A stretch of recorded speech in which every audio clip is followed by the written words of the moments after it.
Boa tarde, pessoal. Eu sou Alan Gani, professor aqui do Infomani, colunista aqui da casa. De vez em quando eu trago convidados bastante especiais, economistas, analistas políticos, formadores de opinião, para falar sobre o cenário econômico e político da sociedade brasileira. Hoje eu tenho a honra aqui de entrevistar o Renato Dias e o Alexandre, seu sobrenome? Ostrowiecki, que eles são lá do ranking dos políticos, né? É uma ferramenta muito importante para a escolha de políticos. Então, enfim, na hora da votação, eles vão conversar aqui com a gente como é que eles definiram esse ranking. Esse ranking, na verdade, atribui uma nota para cada político. Então é um critério a ser levado em conta num ano eleitoral. Eu gostaria de agradecer a presença de vocês dois aqui, gentilmente vocês terem vindo aqui. Muito obrigado, viu? Prazer é nosso, Alan. Uma honra. Legal. Agradeço, Alan. Como é que surgiu essa ideia de ter um ranking, né, de ter um índice dos políticos? Como é que pintou isso aí? Então, isso pintou, Alan, a gente sabe que o governo brasileiro, o Estado, tem um peso imenso na vida de cada brasileiro. Mas isso não é muito claro na cabeça de todos os cidadãos. A importância que o Estado tem, né, e de escolher bons representantes. Porque no final, todos esses problemas que a gente vê no Brasil hoje, que eu posso listar aqui uns 100, eles derivam da forma como o Estado é conduzido, da forma como as leis são feitas, os legisladores, né, que foram escolhidos para estar lá. E a gente não vê a figura do voto consciente. A gente vê a cada 4 anos um ritual em que o brasileiro vai lá, muitas vezes vota por indicação de alguém que gostou do sorriso, e aí, ou ganhou um presente, alguma coisa assim, não tem o voto consciente, e aí nos próximos 4 anos fica reclamando que ninguém presta. Então a ideia do ranking dos políticos é criar uma ferramenta objetiva, que não tem achismo, achômetro, nem nada, totalmente voltada para valorizar o voto consciente. A pessoa poder ter embasamento e rapidamente escolher os bons políticos e separar o joio do trigo. Quer dizer, uma escolha muito mais racional do que emotiva. Quer dizer, você ter critérios objetivos ali na escolha. Exatamente, né? Exatamente. E basicamente são 3 bandeiras que nós temos: anticorrupção, antiprivilégios e o voto consciente. Isso que são as bandeiras do ranking dos políticos. Perfeito. E tem aquela frase, né, Alan, que o preço de não se interessar por política é ser governado por aqueles que se interessam. Então acho que durante muito tempo os brasileiros ficaram alheios ao processo todo político, principalmente no legislativo, no Congresso. Uhum. Então é muito comum você lembrar em quem votou para presidente, para prefeito, governador, mas se você perguntar, a maioria das pessoas, acho que 70%, foi feita uma pesquisa, quase 80%, não lembra em quem votou para deputado na última eleição. Para senador, enfim. Legislativo é muito subestimado pelo brasileiro em geral. Então a nossa ferramenta também tem a intenção de mostrar a importância de quem faz as leis, do Congresso, para não ficar aquela coisa de só lembrar quando acontece alguma coisa ruim e ficar reclamando e não lembrar disso na hora da eleição, né? Tem essa ideia também. Perfeito, perfeito, né? Aliás, o Congresso é uma instituição, um ente aí no cenário político de extrema importância. Perfeito. O índice, ele não entra o executivo, apenas o Congresso, apenas deputados e senadores, certo? Sim, isso nos permite comparar, né? Porque um executivo você não teria muita comparação fácil. Perfeito. O presidente, por exemplo. Até temos planos no futuro de fazer uma comparação de governadores, mas o foco hoje é realmente poder legislativo federal. Tá. Senador e deputado. Senador e deputado.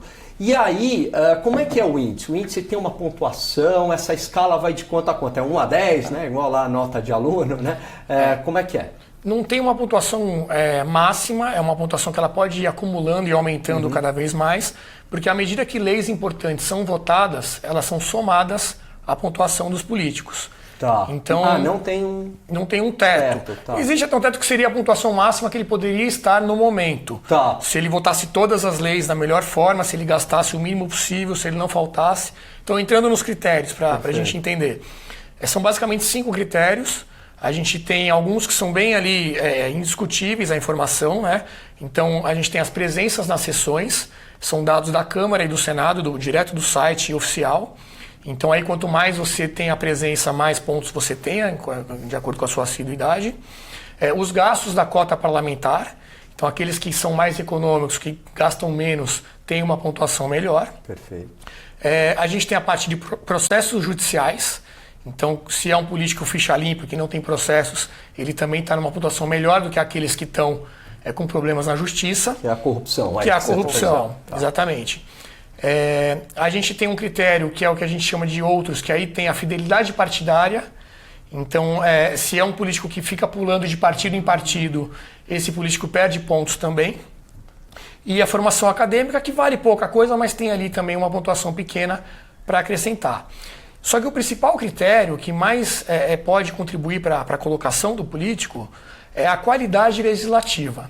É como ele vota as principais leis. Tá. Então a gente pega, por exemplo, a reforma trabalhista, a PEC do teto, todas essas votações que realmente impactam a vida dos brasileiros, essa matéria ela é enviada para um conselho de avaliação de leis, com economistas, cientistas políticos. Então a gente tem Gustavo Franco, a gente tem professores do INSPER, da GV, economistas aí de grandes bancos, que analisam se essa lei vai ter um impacto positivo ou negativo para o Brasil. Perfeito. E aí vão dar uma nota, um peso para essa lei. Se o político votar a favor de uma lei boa, ele ganha pontos. Se ele votar contra, ele vai perder pontos. E aí, nesse critério especificamente, Alan, a gente vai ter uma novidade em breve, que o internauta vai poder fazer o seu próprio ranking. Ele vai poder escolher, porque às vezes o nosso conselho tem uma opinião que não pode ser exatamente a sua, né, sobre uma determinada lei. Mas é uma opinião extremamente uma opinião embasada, técnica, né? Você né? está falando de um Gustavo Franco. E a orientação é votar sempre de acordo com os critérios de anticorrupção, antiprivilégios, né? Tá. Então, para você discordar do conselho, você teria que falar, não, mas corrupção legal, privilégio bom. Tá.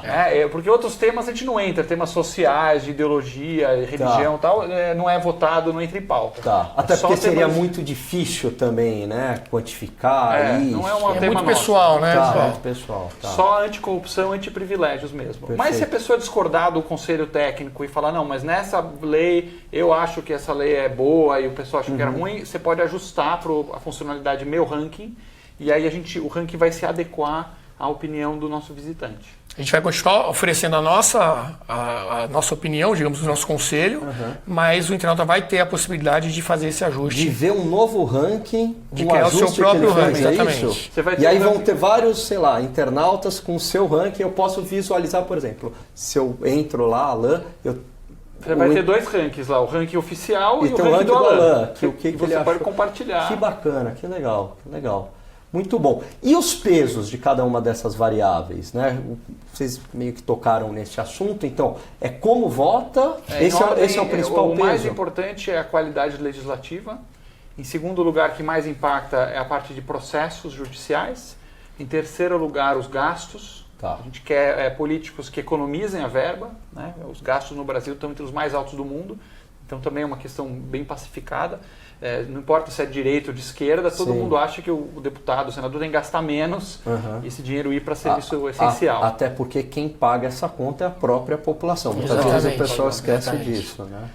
E por último, a presença presença. nas sessões e a formação acadêmica, que são pontos bem pequenos só para complementar. Porque não adianta também o parlamentar ele não faltar, ele gastar muito pouco, mas na hora de votar ele ou de apresentar projetos ele só faz coisas que são muito mais caras do que esses dois critérios, né? Perfeito. Então, Vocês já receberam algum tipo de feedback dos políticos, ou elogiando, ou opa, peraí, eu não sou tão ruim assim, né? Já teve alguma questão assim ou não? o que está acontecendo, e cada vez que se aproximam as eleições, é eles nos procurarem.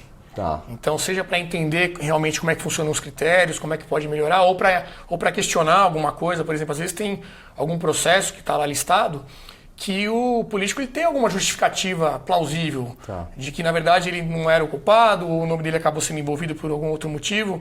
Para isso, a gente tem uma parceria com o escritório de advocacia, com o Braga Nascimento Exílio, que faz essa análise das justificativas para saber se a gente vai tirar essa punição ou não. Então, a partir dos processos é que acaba tendo mais motivo para o pessoal entrar conosco, em contato com a gente, mas à medida que a eleição vai se aproximando, é assessor ligando, é o próprio político querendo entender o ranking, como é que ele faz para melhorar, Então está invertendo essa via. Antes a gente tinha que ir atrás deles para apresentar a ferramenta, para mostrar, e hoje é muito mais o contrário. Mas é bacana também, Alan, ver que tem muitos elogios. E anualmente nós vamos a Brasília entregar o troféu para os 30 melhores parlamentares. Isso é legal, um reforço positivo. Um reforço positivo. E a gente recebe assim manifestações muito emocionadas dos políticos. Ano passado a senadora Ana Amélia foi premiada como primeira, né? Ano retrasado o Regufe, senador por Distrito Federal. E ele nos recebeu no gabinete e falou assim com lágrimas nos olhos. Ele falou, cara, eu vou mostrar esse troféu para o meu filho quando ele crescer. Porque amigos, família, todo mundo, eu apanho de todo lado, porque eu sou um senador que abriu mão dos meus privilégios, abriu mão do meu plano de saúde vitalício, da minha aposentadoria vitalícia, e em troca, o que eu tenho? O desprezo da população, porque falam que todo mundo é bandido. Porque bota todo mundo no mesmo saco e não é verdade. Isso só é cara sério, não é verdade. Então os sérios eram como se fosse um deserto, em que nasce uma florzinha aqui, uma florzinha ali. E a população brasileira, com tanto, eu até entendo a mágoa, né, o cinismo que a gente pisa em todo mundo. Os poucos que estão nascendo de positivos, a gente vai lá e pisa em cima, naquela base do ninguém presta. O nivela por baixo. E acaba com eles. Então o ranking pega essas florzinhas que estão nascendo e coloca num pedestal e fala, a gente valoriza você, você está fazendo um trabalho sério, é isso que a gente precisa para o Brasil. Não adianta ficar sem congressista, o que precisa é de bons congressistas. E até para que quem é bom e esteja de fora queira participar do jogo, né? Claro. Se a gente tiver um rótulo todo político é safado, é bandido, eu que estou de fora do Congresso e penso em me candidatar, eu não vou querer correr o risco de levar essa fama, né? Para minha família, para meus amigos. Claro, então, tem que reconhecer os bons políticos também. Tá. E nessa fase agora, a gente está entrando aqui na fase do troca-troca partidário, né? Se aproximando aí das eleições e dos prazos institucionais. Vai ter uma mexida no índice, provavelmente, né? Porque ou esse efeito é muito pequeno. O índice está constantemente sendo modificado, né? A gente tem, por exemplo, a parte de gastos e presença, semanalmente ela é atualizada. A parte dos votos, da qualidade legislativa, é à medida que as votações acontecem. Então não tem uma periodicidade certa definida. A troca de partidos que está acontecendo agora certamente vai refletir no quesito de fidelidade partidária. Mas o ranking está a todo momento mudando. Se atualizando. E como é que o eleitor, uma eleição importantíssima deste ano, né, ele pode utilizar o ranking para tomar uma decisão? Ou, em outras palavras, na visão de vocês, quais são os critérios que esse eleitor deve ter para colocar o teu voto na urna? O que ele deve levar em conta na visão de vocês? Por enquanto, o nosso interesse é que o eleitor ele nos acompanhe, né? Temos a nossa página no Facebook, que já está com a página do Ranking dos Políticos. Ranking dos Políticos e o Políticos.org, está aqui, né, na tela, Políticos.org. No Facebook tem o Ranking dos Políticos, a gente tem muito conteúdo bacana, muitos vídeos, muito material informativo que a gente produz sobre os políticos, sobre comparativos, tudo isso. Temos o nosso site, que é o politicos.org.br. E a ideia é que o eleitor vá acompanhando o nosso trabalho e um pouco antes da eleição, sem dúvida, entre no ranking antes de votar e pelo menos consulte aquele cara que você está, né? Você, eleitor, está com uma pessoa na cabeça, pelo menos entra lá na página politicos.org.br e consulta como esse cara está. Porque eu já tive um monte de amigos que falam, eu gosto de tal cara, tal. Aí eu entro lá em um minuto, votou contra a PEC do teto, votou para livrar um político bandido da cadeia. Tem processo judicial. Estourou o gasto e ele fala bonito, sorri. Você lá no ranking, você sabe quem é quem. E o bom é que são dados todos públicos, como a gente conversou antes, mas a vantagem é que eles estão num lugar só. Porque você poderia entrar no site da Câmara e do Senado e encontrar tudo isso, mas é difícil, o link está escondido, você tem que digitar nome por nome lá, no ranking está tudo num lugar só. Você vê em um minuto. Eu já utilizei a ferramenta, inclusive para escrever um texto, né? Escrevi aqui para o Infomoney, e realmente a ferramenta é muito boa, muito simples de usar, né? Muito fácil. Né? Bom, a gente viu ontem, o país parou, parecia uma Copa do Mundo, me lembrou a Copa do Mundo de 1994, né? Que era aquela... Disputa de pênalti. Né? Disputa de pênalti. E o Supremo hoje virou um ator político também. Não é apenas aí não está só na esfera judicial. Como é que vocês enxergam isso? Dá para fazer também futuramente um ranking do Supremo, da atuação dos ministros? Como é que vocês veem isso? Esse seria um bom projeto, né? Por enquanto não temos isso no nosso radar.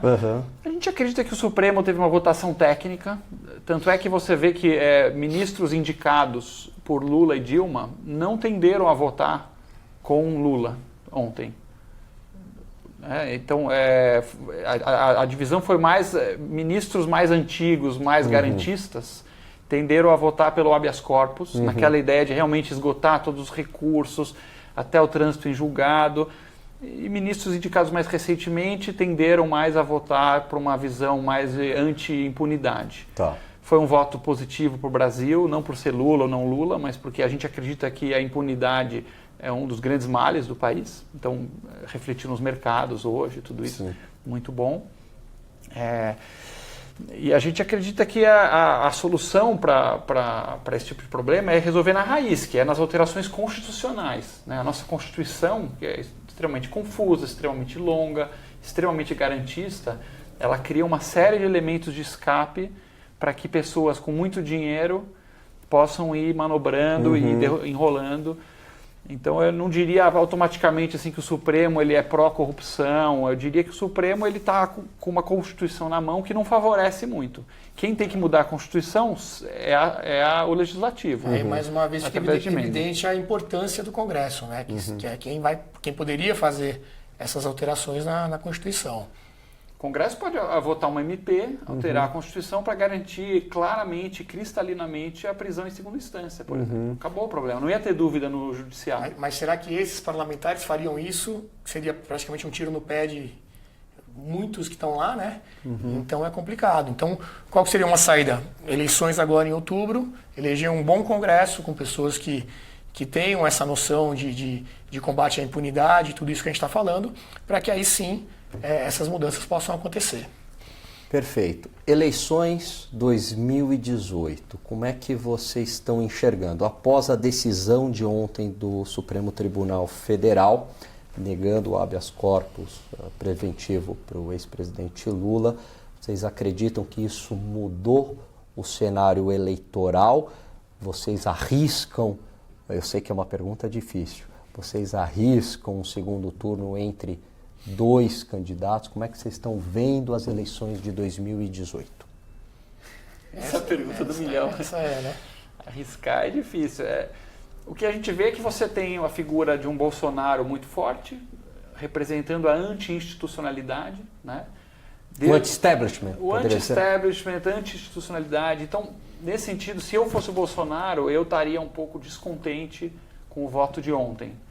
Porque se passa o habeas corpus, solta um monte de condenados, isso gera uma revolta maior na população, a ideia do vamos derrubar tudo, vamos quebrar tudo mesmo, e o Bolsonaro é a cara que mais representa isso. Pode vir um nome de centro aí que a gente não sabe ainda claramente, né? Quem que vai despontar. Ainda tem gente que pode se revelar como candidato, não sabemos. Tem o Alckmin como um nome de destaque. E na esquerda não sabemos ainda agora com essa novidade quem que vai vir, mas basicamente você vai ter um nome de centro-direita, ou algum nome de esquerda, mais purista, e o Bolsonaro. E uma eleição muito pulverizada, né, no primeiro turno. Então são muitos candidatos, muita gente que votava no Alckmin ou no PSDB como sendo aí uma opção mais próximo do que a gente pode chamar de direita, né? Se é que a gente pode chamar de direita o PSDB. Mas é como o eleitor enxerga. Mas era a única opção que você tinha para um voto com essa ideologia. E hoje você tem outras opções. Você tem o Partido Novo com o João Amoedo, tem o Flávio Rocha tentando também emplacar uma candidatura, o Bolsonaro, que também está desse lado aí mais para o outro lado mesmo. Então, como é que fica esse cenário? Né? Acho que é algo que a gente não viveu ainda. Exatamente. Mesmo comparando com 89... quando existiam muitos candidatos, mas não existia tanta opção de cardápio diferente. Era tudo mais ou menos a mesma coisa. Porque muita gente, talvez na direita, no passado, votou no PSDB mais por uma falta de opção. Exatamente. E hoje essas opções existem. Você tem... Exatamente. Então, quanto será que o Alckmin perde com isso? Né? Hoje tem duas opções muito claras liberais, né? Flávio Rocha e Amoedo. Uma opção que é o Bolsonaro, que é o anti-establishment e também um voto mais conservador. Né? E em termos econômicos não é claro qual a posição dele. É uma incógnita, muitas vezes ele faz discursos super liberais e que muita gente que acredita nisso fica contente, mas daqui a pouco ele manda alguma pérola que... Uma declaração que é contra mais, isso. Tá. Você tem o Álvaro Dias, que também acho que vale citar, que é um cara que todo mundo considera muito sério, não tem nenhum problema com corrupção, tem um bom histórico aí na política, mas também declara, por exemplo, que a Petrobras é um patrimônio dos brasileiros que não pode ser privatizada, como o Banco do Brasil, a Caixa Econômica. Então, eu acho que é um cenário que a gente nunca viveu antes, por isso é tão difícil fazer qualquer tipo de previsão. Tá, perfeito. E Lula será candidato ou não? Outra pergunta dificílima, né? Será candidato ou não? Eu acho que o jurídico tem que ser mais consultado do que o ranking, né? Se ele vai colocar a candidatura dele, ou melhor, o PT terá candidato próprio, seja Lula ou seja um outro candidato apoiado pelo Lula. Vocês acreditam que o PT sairá com um candidato ou apoiará, por exemplo, eventualmente aí um Ciro Gomes? Eu acho que, por mais que essa frase possa parecer estranha, ainda é muito cedo. Porque acabou de ter essa decisão ontem, a gente já tem notícias aí que estão sendo tentadas outras liminares, outras manobras jurídicas aí para que ele não seja preso. Então, muita coisa pode acontecer. Eu acredito que o PT vai até o último momento, até o último minuto com a tentativa do Lula como candidato, até para criar uma narrativa e mesmo sabendo que no último momento ele teria que indicar alguém para receber essa transferência de votos, mas também é outra previsão que só mesmo dia a dia a gente vai poder enxergar o que vai acontecer. Muito complicado. Tá. Deixa eu mostrar um pouquinho o site aqui de vocês, né, produção? Dá para colocar aí, ó, políticos.org. Ok? Legal. .org.br. Políticos.org.br. Então aqui, olha que bacana, né? Então aqui é o primeiro. Sim. Luiz Renzi está em primeiro. Luiz Renzi, quer dizer, 559 pontos. Posso dizer que ele é o melhor parlamentar do Brasil, é isso? Momento, de acordo com o critério e ele de é um vocês. caso, ele tinha alguns processos judiciais que o nome dele estava envolvido, e foi um dos casos em que o nome dele foi retirado do processo após um tempo. Tá. Então a gente tirou a punição que estava dando para ele, porque ele foi, enfim, inocentado. Tá, Muita legal. gente às vezes estrepou, mas ele estava envolvido no, não sei o que, acho que da Lava Jato. Mas no fim o nome dele foi retirado, então ele está em primeiro como o melhor no acumulado, né? Desde 2015 até hoje. Bacana. E aqui, olha, senadora Ana Amélia, né, que tem dado declarações aí bastante importantes ultimamente, enfim, está em sétimo, uma excelente colocação, né? Campeã do ano 500 passado. e poucos aí, certo? 513, né? Não mais, né? Porque junta 513 deputados, 81 senadores. Tem os senadores também. E aí, bom, enfim, vamos lá? Vamos pegar... E o último? Vamos ver quem que é o último? Vamos lá. Quem que é o último aqui? Tá aqui, 500... Lá para baixo. Lá para baixo... Era o Lindbergh, agora é o João Rodrigues, que teve a prisão decretada. Então, João Rodrigues é o lanterninho, Lindenberg é o penúltimo. Quer dizer, isso aqui é a zona de rebaixamento, né? Fazendo aí uma analogia com o futebol, né? Exatamente. Se eu entrar aqui no João Rodrigues, aí eu clico. Você aqui, clica nele, pode clicar? qualquer Vamos lugar. ver, vamos um exemplo. Bom. Você vai ver o detalhamento, né? Como chegamos nessa pontuação. Ah, que legal. Então, interessante que você tem o ranking, que é essa pontuação menos 900, mas você também as estrelas, que é tipo o ranking do público. Ah, então a nota do público, um e-mail? Ela não pesa no ranking, Tá. é só para indicativo mesmo, de que o público tá... Perfeito. Você pode dar as estrelinhas e comentar. Quando você vai num hotel, você Exatamente. avalia, né? Você A mesma avalia. coisa, tá. E aqui, deixa eu não tá entender. muito bem de público também. Não, daqui. Presença das sessões, menos 80. O que isso significa? Em relação à média das presenças, ele está perdendo 80 pontos porque ele está muito abaixo da média. A gente faz sempre em relação à média, né? Nesse caso, a comparação. Privilégios. Aí são os gastos da cota parlamentar. Quer dizer, Gasta mais do que a média. é um gastador. Gasta bastante. Gastador. Então gasta com passagem aérea, com terno, com tal. Ok. Exatamente. Legal. Processos judiciais. O que é esse menos 160? Aí, se você clicar também em cada uma dessas categorias, você tem o detalhamento. Então entendeu? vamos clicar aqui. Você pode ver o processo aí.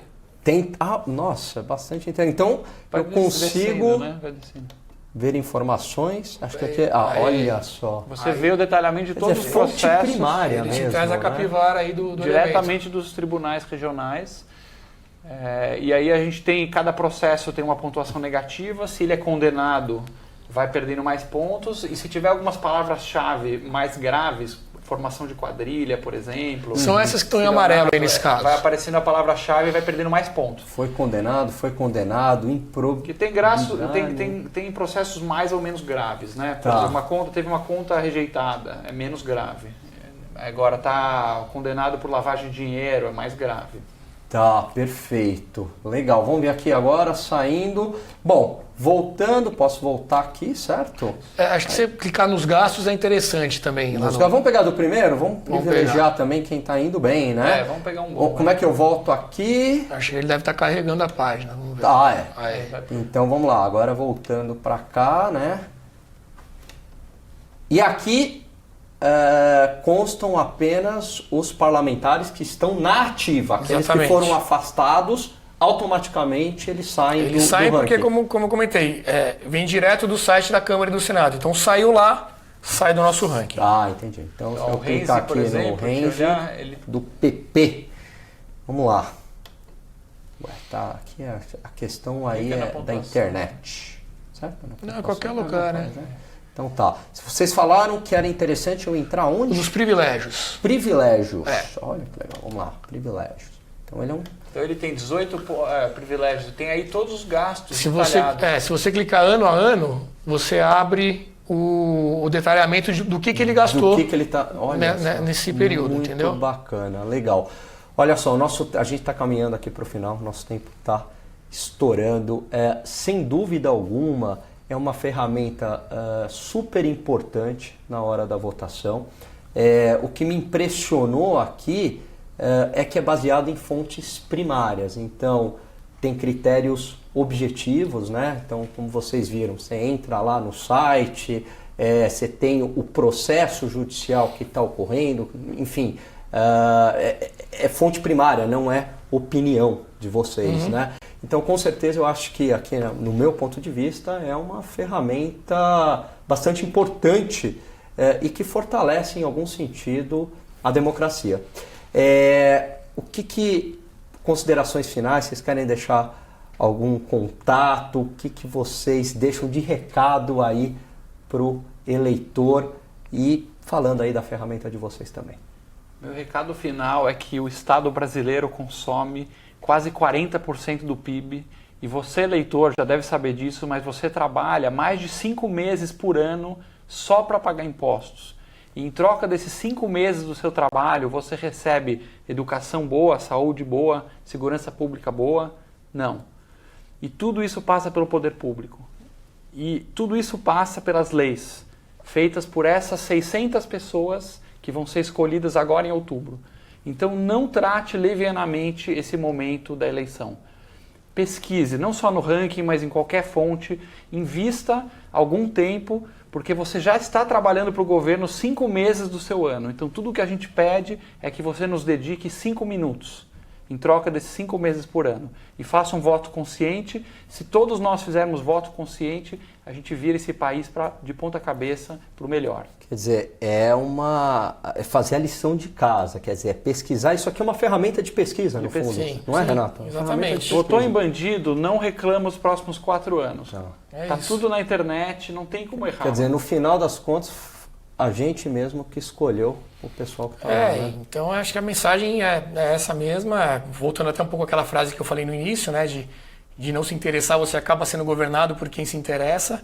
Eu acho que isso já mudou muito e continua mudando. A gente viu participação nas ruas, o interesse do brasileiro médio é cada vez maior. Você fez a comparação com o futebol. Hoje eu acho que as pessoas sabem mais o nome dos 11 ministros do que dos 11 titulares da seleção brasileira. Perfeito. Tirando o Neymar, eu acho que está na ponta da língua o nome dos ministros do STF do que a escalação do Brasil. Algo impensável, se você pensar aí há muito pouco tempo atrás, isso não aconteceria. Então, enfim, é dedicar um pouquinho do seu tempo, Os dados estão lá, tem o Facebook, a gente está com quase já 900 mil pessoas na página. 900 mil pessoas na página do Com Facebook. muito engajamento, com muita participação, então fica aí o convite e aberto a sugestões também para a gente sempre melhorar a ferramenta. E essa frase que você falou é muito importante, quer dizer, ou a gente se interessa por política, ou a gente vai ser dominado por aqueles que entendem de política. É uma frase que eu também gosto bastante. Gente, muito obrigado. As portas estão abertas. Obrigado a você. Para vocês voltarem aqui, quem sabe aí num segundo turno, né? Gostaria de agradecer a presença de vocês aqui. Obrigado.